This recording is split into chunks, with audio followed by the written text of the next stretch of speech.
So if you're a Gran Turismo 7 beginner or you just want to get faster at Gran Turismo, stop making these really common mistakes right now. So to catch up, and I'm not. Oh, Super GT got half a second.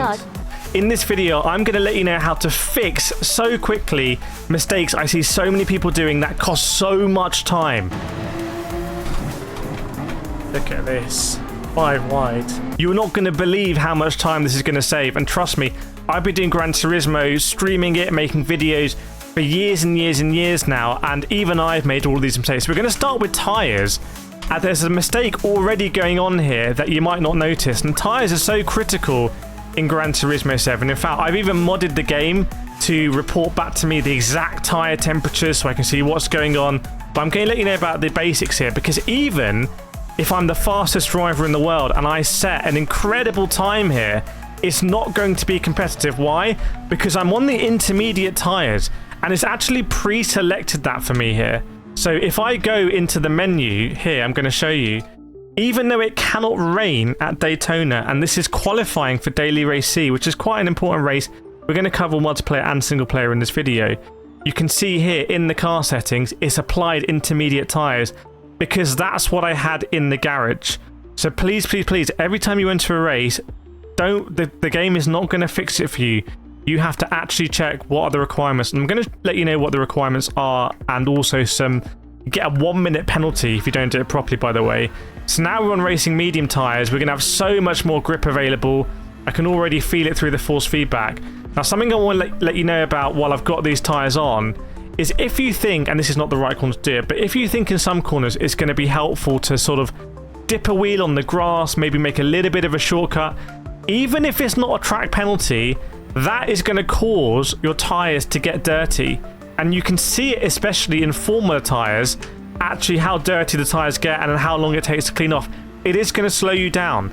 So if you get dirty tyres going into a critical corner, you're not going to have as much grip as you would do otherwise. So please, please, please do think about dirty tyres and try not to get your tyres dirty before you're going into important corners. Now I'm going to show you here one thing about how you can avoid to get a minute penalty, which is absolutely crazy. So you can see this is Daily Race C, time trial practice here. Qualifying for the race is going to affect where you start in the race, which is so important. That's the be all and end all. The finishing is the be all and end all when it comes to actually getting the points in Gran Turismo 7.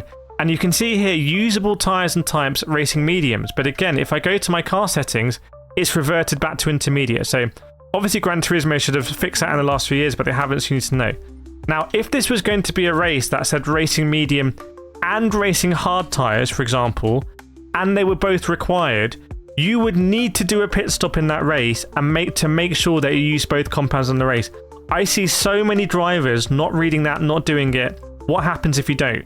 If you finish a race like that without using both compounds, you will get a 1-minute penalty, and I see it happen all the time, especially on Mondays.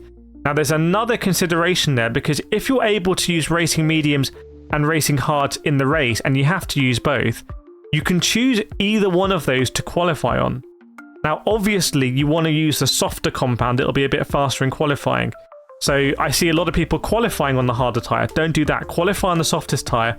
But then, before you start the race, you'll have about a 30-second window where you can again go into this menu and choose a tyre for the race. Make sure you choose the best tyre to start the race on, because sometimes you're going to want to start the race on the harder tyre rather than the softer tyre.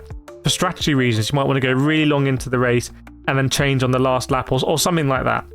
So make sure you look at the tyre regulations in sport mode and you make the right choices. Now we're going to go on to tuning and loads of other elements. I just want to say a big thank you to GT Mega for sponsoring this video.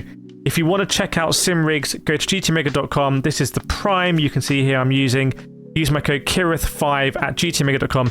Gets you an extra 5% off everything on sale. So big thanks GT Mega for sponsoring the video. Let's go on to tuning. Now tuning comes and goes in multiplayer. So you can see here it says BOP applied L, BOP applied H. When you see the BOP, that means balance of performance, balance of power, and Gran Turismo have pre-applied a tune, so every eligible car, in theory, should be equal. So here are all the eligible cars that I own that I can use in this race.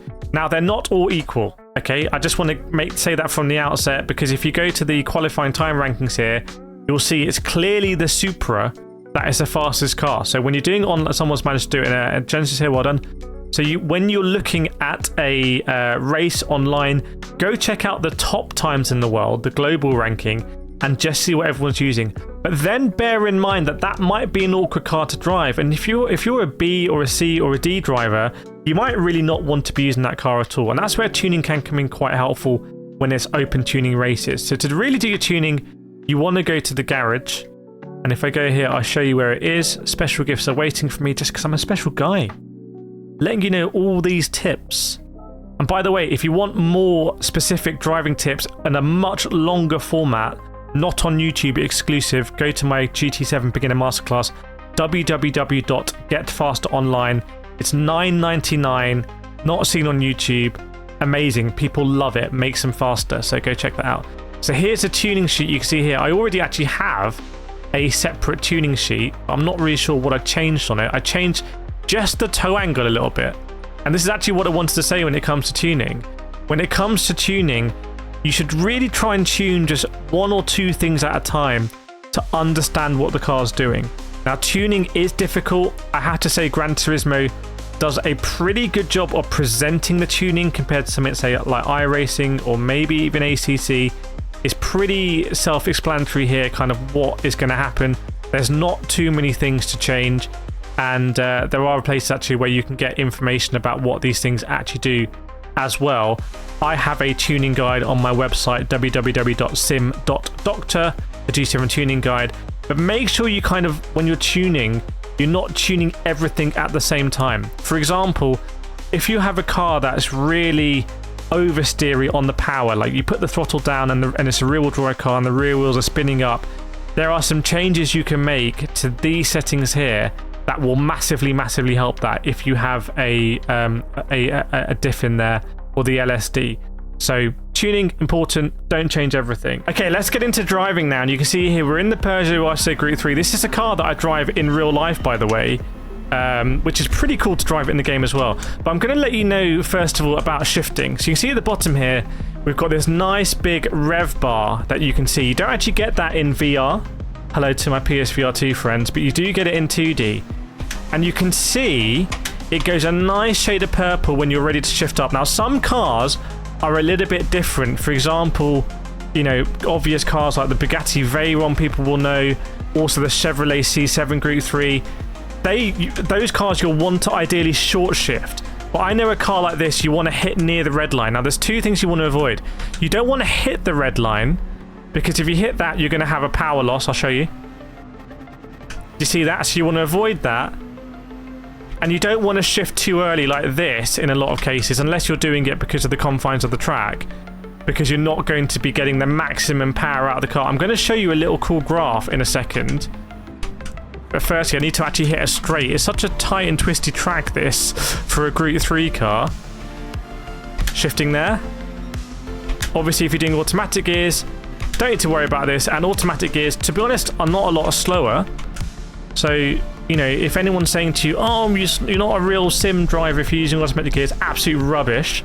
A lot of the new cars that come out these days, not, you know, racing spec, but a lot of the high-end performance road cars are automatic cars. But I think it is a good habit to try and get into, and it's a fun thing to do as well. I prefer it. It gives me something to do down the straights. Otherwise, I get bored down the straights. But I just want to send it here just for YOLO.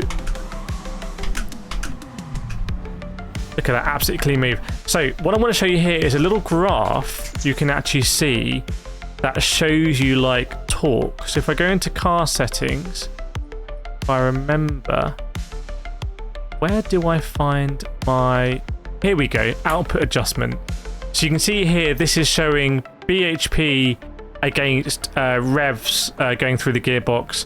And you can use these graphs to kind of show you where you should be kind of shifting gear, or where you're getting most power in the rev band. So you can see here, early on in the rev band, you're just not getting a lot of power, basically. I'm not an expert in this, but it just shows you want to rev out the car generally.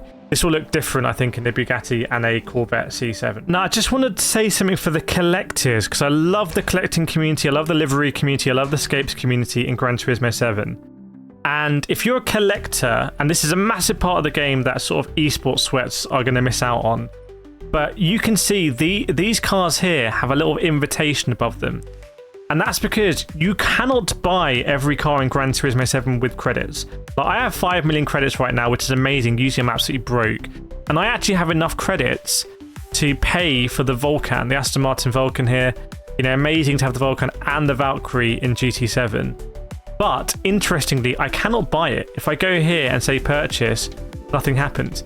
And that's because an invitation is required to purchase this car. Now, I do have the Aston Martin 177 because I did get an invitation to buy it and I bought it and I regretted it because it's a terrible car to drive. Although I did turn it into a GT3, which that was a lot of fun.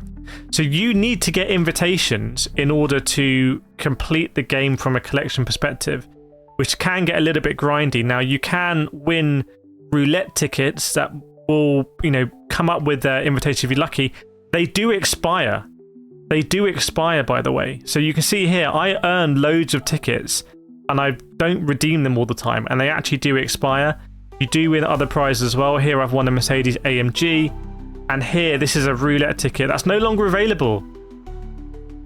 Oh, it expired yesterday! No! That's it. That could have been my ticket for the Vulcan.